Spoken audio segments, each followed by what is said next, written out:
start niya, may nauubog pa siya, no? Hello mga kabisik, welcome again sa ating YouTube channel, Motorcycle Basic Mechanic, wherein we can learn repairs and tutorials and vlogs. Please subscribe and click the bell for the updates to our latest videos. Thank you so much and God bless everyone. Hello mga kabisik, ngayon ay magtutunan tayo ng karburador. So i-start natin yung motor. So na warm up ko na to, medyo mainit na yung ating makina. Okay, so ngayon ay magtutunan tayo ng carb. Halimbawa itong ating simple spark plug, hindi pa natin nakita yung kanyang reading, pwedeng rich or pwedeng lean, no? So hindi natin bubuksan yan. So magbabase muna tayo yung tono doon sa kanyang andar, yung kanyang start. So simulan natin dyan. And then pag natuloy natin to, siyempre itakbo ng may-ari, no? Biyahin niya, tapos ipa-plug reading natin. Pero ito yung gagawin natin, yung basic na principle ng pagtutuno ng karburador. So alright, start na natin. Pag natin. So ayan. Start na yung motor natin.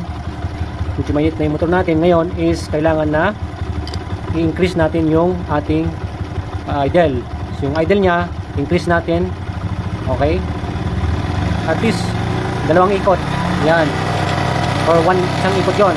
So ngayon, ito-close natin yung ating tunuan natin. Yan. Pinaka-close. Yan.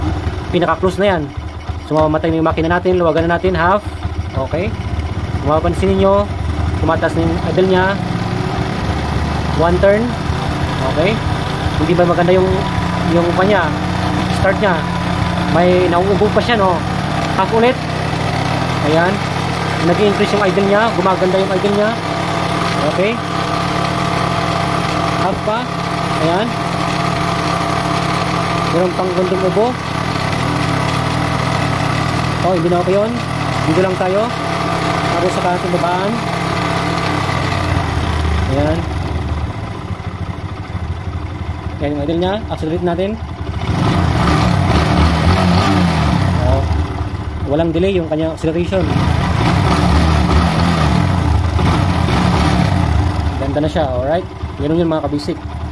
Okay, review natin yung ginawa natin kanina. Okay, yan, off muna natin.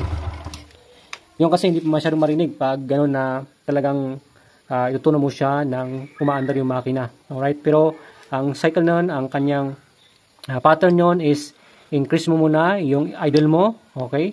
Turn mo siya hanggang lumakas yung idle niya, tapos i-close mo ito, yung tunuhan niya, i-close mo yan, pinakasagad. Tapos, syempre, saka mo siya luluwagan, okay? Marinig mo na unti-unting lumalakas yung idle niya hanggang makuha niya yung magandang acceleration.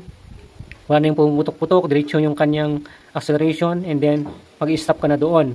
Or pwede mo naman na ituloy-tuloy pa hanggang marinig mo na parang humina yung acceleration mo, parang medyo bumaba na yung idle niya, hindi na mataas.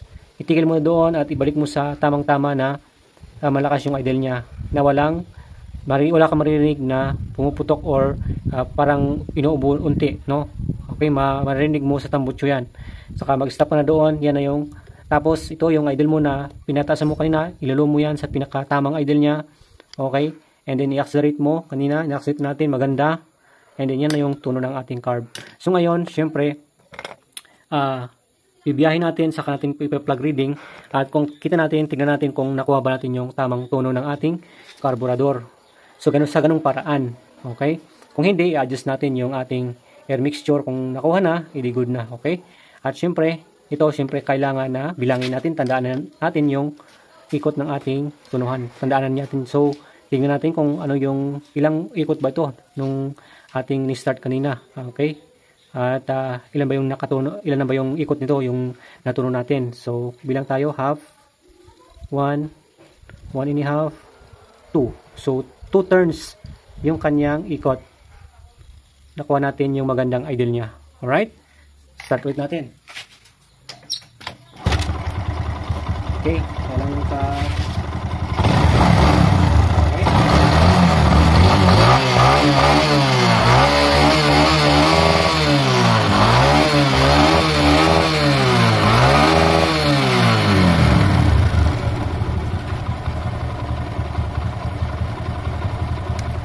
So yun mga kabisik, okay na yung ating motor. Please don't forget to like, share, and follow our Facebook page.